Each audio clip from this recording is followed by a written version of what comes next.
everyone, my name is Heather. Welcome to my channel. I hope you're all doing well. I have been so excited to jump on here and do a video for you guys because it has been a while.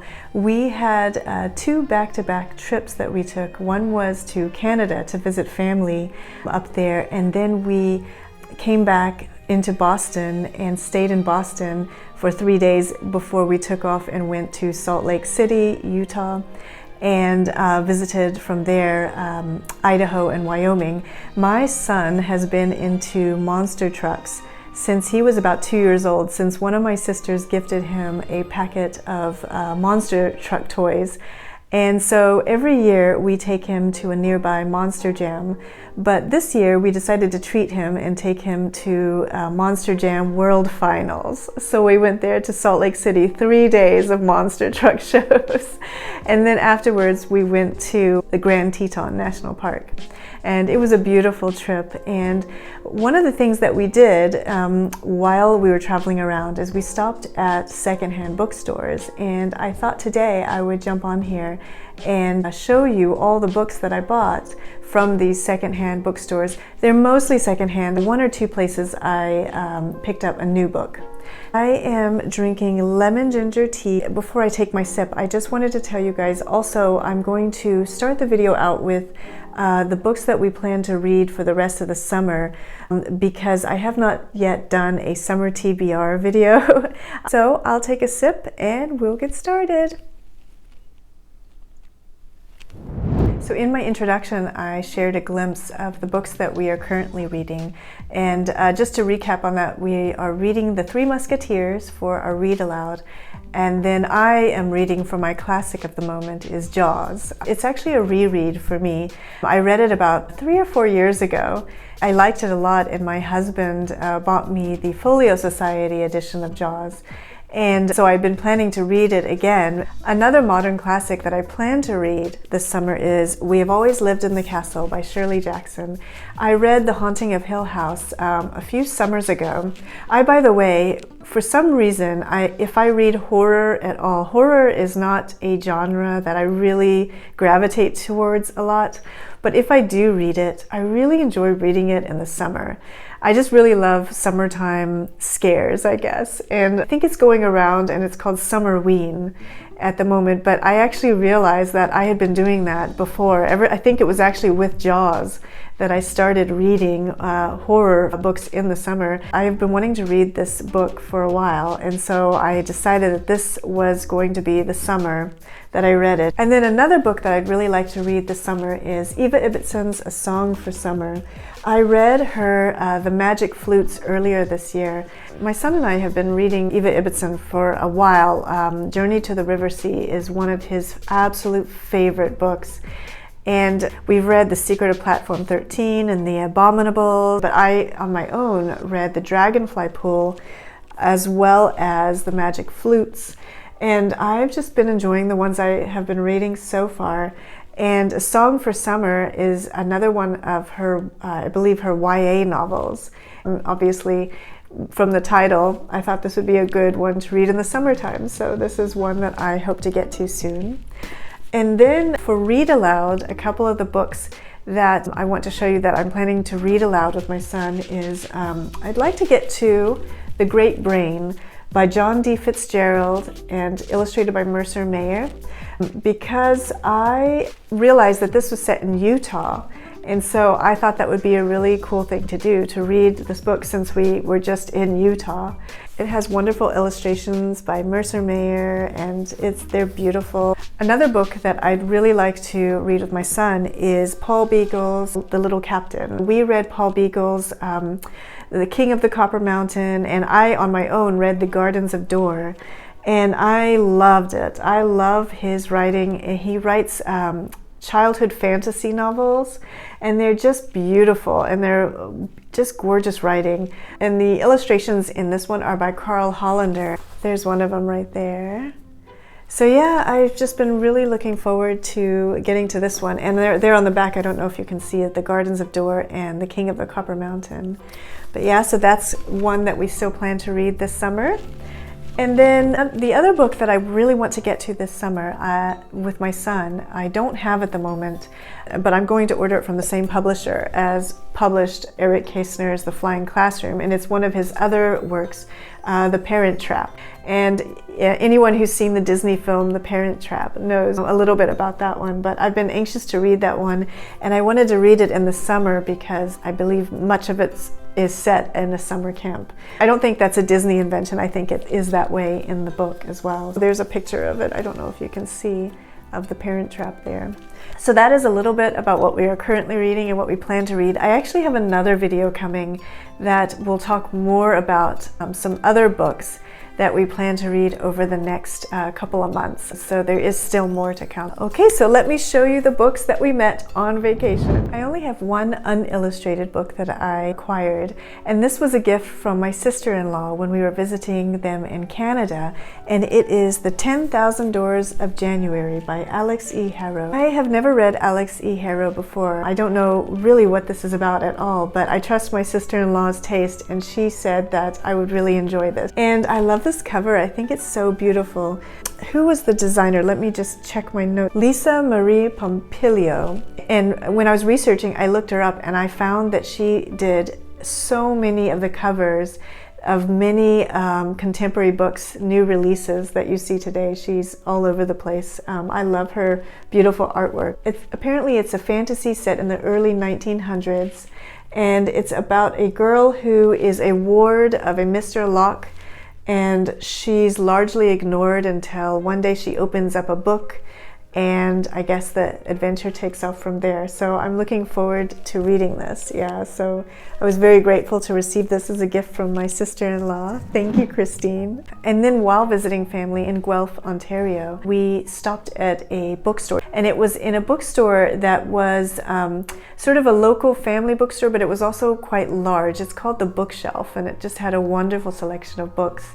But I picked up this version of Stuart Little. My son and I read Stuart Little when he was quite young. It was one of our first read-alouds, and we were just using a library copy at the time. I've been wanting to get a really nice vintage copy. I thought that would be nice, but I haven't found one yet. So I was really happy when I saw this one. All of Garth Williams' original drawings are colorized in watercolor by Rosemary Wells, who you'd know if you know the Max and Ruby series.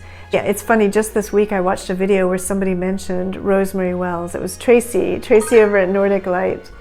She mentioned her, and so I was just thinking about that when I was watching her video. They're just beautiful, beautiful illustrations. There's a full page illustration.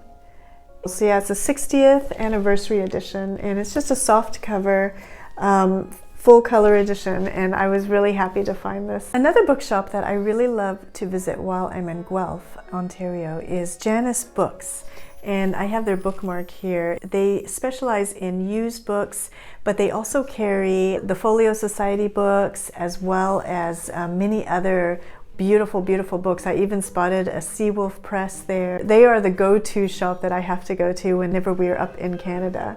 And while I was there, I was thrilled to find this Folio Society version of The Enchanted April.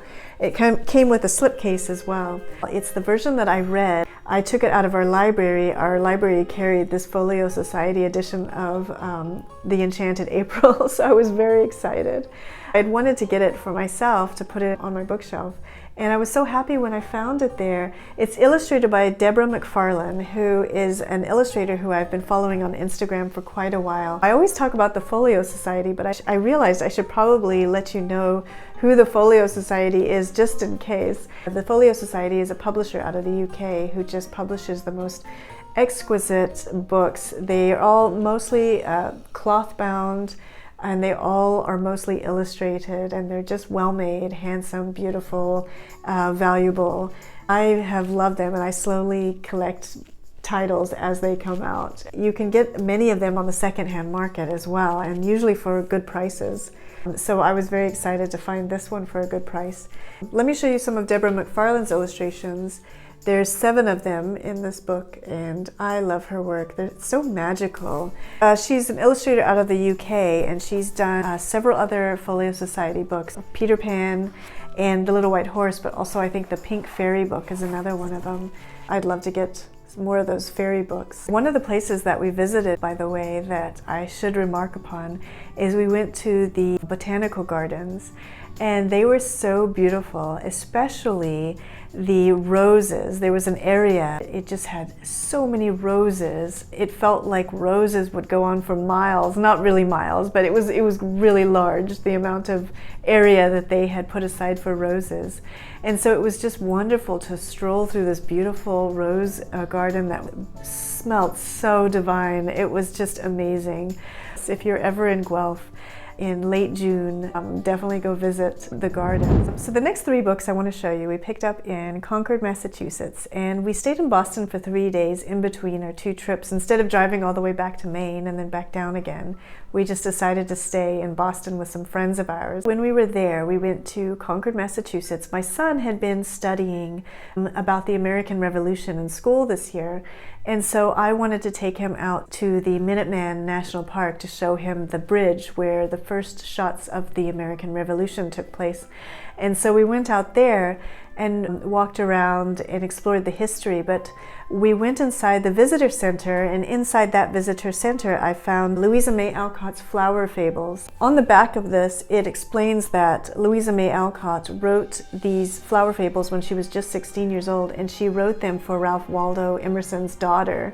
And it's illustrated by various artists, and I think they're wonderful. Yeah, so I was just very happy to find it. Let me show you some of these wonderful illustrations. There's one of them I thought was really pretty. I thought this was really cool too. So yeah, I was very excited to find Flower Fables by Louisa May Alcott. That was in the Minuteman National Park, or actually it's not a national park, Minuteman National Historical Park, I think it is, in the visitor center. And then of course, every time I go to Concord, Massachusetts, I have to visit my absolute favorite bookstore, Barrow Bookstore. Barrow Bookstore is a bookstore that sells secondhand books, but they also keep a wide variety of luxury books, largely Easton Press, more Easton Press than Folio Society. I always manage to find some amazing secondhand book every time I go there, so that's why I love to go there. But while I was there, I was so happy to find 2 versions of The Wind in the Willows. There were actually about 4 versions of The Wind in the Willows that I really regretted not having for my Illustrator Explorer. And I have 2 of them here. So I wanted to show you what I found. The first one was this one by Renee Cloak. And this is an abridged version. And I've come across Renee Cloak's illustrations in my Snow White Illustrator Explorer. I found a version of Snow White by her, as well as Little Women. So I was very excited to find this version of The Wind in the Willows by Renee Cloak in Barrow Bookstore. Renee Cloak was from Plymouth in the UK, and she worked primarily in watercolors. And what I found fascinating about this version is, if you remember my Wind in the Willows, I spoke about Wyndham Payne and how he was the first person to make the trees with faces, to make the trees look like characters in the story. And she carries on that tradition in her adapted version, which I thought was lovely. So let me show you some of these illustrations. So there's the end papers, and there you can see the faces and the trees. I always love the illustrations of Badger. He's my favorite. I also took note that her toad resembles Wyndham Payne's toad. I'll insert a picture of him so you can see the resemblance. By the way, I don't know if I mentioned this to you guys, but Wyndham Payne's grandson got in touch with me after I put out that Wind in the Willows video, and he thanked me for talking about his grandfather. But he also told me that he's working on getting another version of The Wind in the Willows illustrated by Wyndham Payne, a newly published version. They're working on it. So I told him to let me know if they do, because I'd really be interested in. I just love Renee Cloak's illustrations so much. Let's see if there's another one here. There you can see the face as well. So, and here's the back of it with Otter on the back. And then the other book that I picked up at Barrow Bookstore, I was not expecting to find. It was actually being sold new, and that's not something that you usually find there. You usually only find secondhand books. But I found this beautiful edition by Chris Dunn, The Wind in the Willows, illustrated by Chris Dunn, by Corette Publications. And I've been wanting to get this version of Chris Dunn's The Wind in the Willows for some time because it is stunning. When I was doing my Illustrator Explore of The Wind in the Willows, I deeply regretted not having it. I love the scene on the inside. Chris Dunn is a British illustrator who comes from West Yorkshire. Look how beautiful that is. And this book was a part of a Kickstarter campaign in 2022. And it has double page spread, as I just showed you, and spot illustration throughout, as well as chapter heading illustrations. And yeah, it's just beautiful. I am so excited to have this version of The Wind in the Willows. Now we are in Salt Lake City, and in between monster truck shows, I snuck away and went to a bookstore called Ken Sanders Books. I have the bookmark here that I can show you. I almost forgot. But Ken Sanders Books was just amazing. It was 3 levels of secondhand books. They also had Folio Society and Easton Press.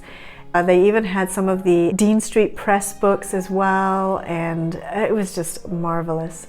Anyway, so when I was there, I picked up 4 books. The first one I picked up is The Old Meadow by George Selden, and I just thought this was so pretty. This is the 7th and final book in the series, in the Chester Cricket series. The first one being The Cricket in Times Square, which is a book that we loved. And I haven't read any others in the series. I think I'd like to collect more of these books. They are so pretty. I was looking at the others in the series, and their covers are delightful. This one is illustrated by Garth Williams. The illustrations are wonderful. And then another book with Garth Williams illustrations that I picked up is Marjorie Sharp's The Turret. And The Turret is part of the Miss Bianca series, or the Rescuers series. We read The Rescuers and loved it. And this is book 3 of the Rescuers series. It is illustrated, of course, with Garth Williams' beautiful illustration. And I thought they were just beautiful. So I was very excited to find this one. I would love to collect more of these, the Marjorie Sharps and the George Seldens, with these beautiful covers. I think they're gorgeous. Yeah, so very excited to find that one. My son and I really loved The Sword and the Stone when we read it a couple of years ago. When I was in Ken Sanders bookstore, I came across T.H. White's final book in the Once and Future King series, The Book of Merlin. So when I say the final book in the Once and Future King series, I mean he wrote it, but it actually wasn't published. He actually sent it to his publisher in 1941, but because they were on the brink of war, there was a paper shortage. And long story short, it just did not get published. And then later on, at the University of Texas in Austin, they had the manuscript, so the University of Texas published it in this beautiful volume. And it's illustrated by Trevor Stubley. Trevor Stubley has illustrated many children's books, but they're all a little bit obscure and difficult to get a hold of. But if I can find it, I would love to read a book called Luke's Garden, which looks very intriguing to me.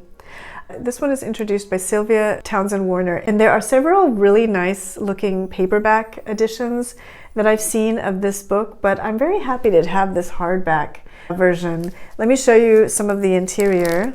There's an illustration with another badger. There's another one. Some geese, an illustration that I thought was gorgeous. Oh, and look at this one. Is this a hedgehog, I guess, or a mole? I'm not sure. Anyway, I just thought these illustrations were beautiful, and I was so excited to find this version. The Book of Merlin by T.H. White. So I was curious why the University of Texas had the manuscript for the Book of Merlin. And so I looked it up, and apparently they purchased the Book of Merlin manuscript along with many of T.H. White's personal papers in the 60s and had it in their archives. And then the book that I was most excited to find was this amazing version of 3 Men in a Boat by Jerome K. Jerome, illustrated by Paul Cox. This was the 100-year anniversary edition. It's the first edition that has the illustrations of Paul Cox. It has 85 full-color illustrations. It's a real beauty. It has a full-page illustration, spot illustration. There's double-page spreads. Just gorgeous. And there's another one. It's just beautiful. I really love it. Then there's the chapter heading illustrations and the spot illustrations. And yeah, it's just a really pretty book. And I was so happy to find this one. I have another paperback version of Three Men in a Boat that I found last year or the year before, I can't remember, but it has the cover illustration of Ronald Searle. He has a version of the Christmas Carol that I'm anxious to get a hold of, but I still haven't grabbed it yet. But I love his artwork. I just think his artwork is so unique and different. But there are no interior illustrations in this one, so I was very happy to find this one by Paul Cox. So now we have moved on to Idaho and Wyoming, and I actually didn't find any books in Wyoming because the vast majority of our time in Wyoming was spent at the Grand Teton National Park. And when we were in Grand Teton National Park, it was just beautiful. We saw pronghorn and bison, and the mountains, the jagged mountains were just amazing, and there were so many wildflowers, and it was just a real spectacular time. We actually did see a grizzly bear from afar, but I didn't even bother to take a picture of it because it would not have come out. I could only see it through binoculars. Nonetheless, to see a grizzly was pretty cool. We stayed at a beautiful VRBO, which was where I took the Daisies in the introduction. And this VRBO that we stayed at was just over the border in Idaho, and it was near a town called Victor. So I headed out to Victor one day and we went to an antique store there. And while I was there, I picked up this edition of Freckles. It is a first edition of Freckles by Gene Stratton Porter. And it is in pretty good shape for being so old. It was published in 1904. And I was very excited to get this one because I read The Keeper of the Bees. I've shown you guys this several times, but I love this book so much. It's published by Purple House Press. A wonderful book to read in the summer, by the way. So after I read Gene Stratton Porter's The Keeper of the Bees, I was interested in reading more of her works. And so when I came across Freckles, I was very excited. I also read that there's another one, The Girl of the Limberlost, that is supposedly before this one. And I wanted to ask if any of you guys know, should I read The Girl of the Limberlost before Freckles, or can I just go ahead and read Freckles? Let me know in the comments if you've read them. I wanted to show you some of the illustrations. They're illustrated by E. Stetson Crawford. Earl Stetson Crawford was an illustrator, a muralist, a painter, and he studied abroad in Europe. He was actually from Philadelphia, but then eventually settled in Pasadena, California. But what I found really interesting about Earl Stetson Crawford is that his grandfather was the inventor of the Stetson hat. If you're a person who's into hats, you'll appreciate that. So I thought that was very interesting. I'll show you some of these beautiful illustrations. And they not only have full-page illustrations, but also these little spot illustrations, end of the chapter illustrations. A lot of them are on the side of the book, and they're just so pretty. I picked out these daisies to go with the theme of... Yeah, speaking of our VRBO, they had daisies everywhere. They had horses, and there were daisies around the paddocks. And it was a really beautiful place. It was out in the middle of nowhere. It was kind of on a piece of land surrounded by other farms. And I also saw an oriole. I haven't yet figured out which type of oriole it was. And then the final book I want to show you, we picked up in a town called Pocatello. It's in Idaho, and there was a shop called Walrus and Carpenter Books, and it's on the back of the beautiful bookmark. And Walrus and Carpenter Books reminded me a lot of the bookstore in The Never-Ending Story. It was so full of books everywhere. Like the shopkeeper was almost buried in books. It was fantastic. And I really wish I had more time there. And I also wish that I had more space in my luggage. At this point, I was starting to get worried. So I only ended up with taking one book, and I turned my back on a beautiful illustrated version of Pinocchio that I've been wanting to get. But what I did get was Dream Days by Kenneth Grahame. And of course, it's illustrated by Ernest Shepard. And I was so happy to find this because when I was doing my Wind in the Willows Illustrator Explore, I came across Dream Days as well as its companion volume, The Golden Age. The Wind in the Willows actually had a bit of a difficult time getting published because the public had been expecting Kenneth Grahame's work to be more like Dream Days or The Golden Age. So when The Wind in the Willows came out, it was so different. It wasn't what the publishers were expecting, and so it had a bit of a hard time getting published. So I've been interested to read Dream Days, although I have read The Reluctant Dragon. The Reluctant Dragon is one of the stories in the Dream Day, but I did not have this version with all the other stories in it as well. This is from The Reluctant Dragon. And yeah, such a wonderful story. I love that one. Such a cute, cute story. We read the version of The Reluctant Dragon illustrated by Inga Moore, who, by the way, is another one whose Wind in the Willows I still need to get a hold of. Well, that is it. I hope you have enjoyed all these books that I picked up on our travels. And thank you so much for being here and for watching this video. I really appreciate it. I love making videos, and I am so grateful to have an outlet where I can explore my creativity and make these videos, and having an audience is what makes it fun. So I just want to say thank you so much for being here. If you like this video, please do leave a like, and also a comment really helps my channel as well, even if it's just an emoji. I'll be back soon with another video. So until then, I hope you continue to enjoy your summer, and I will see you soon. Bye.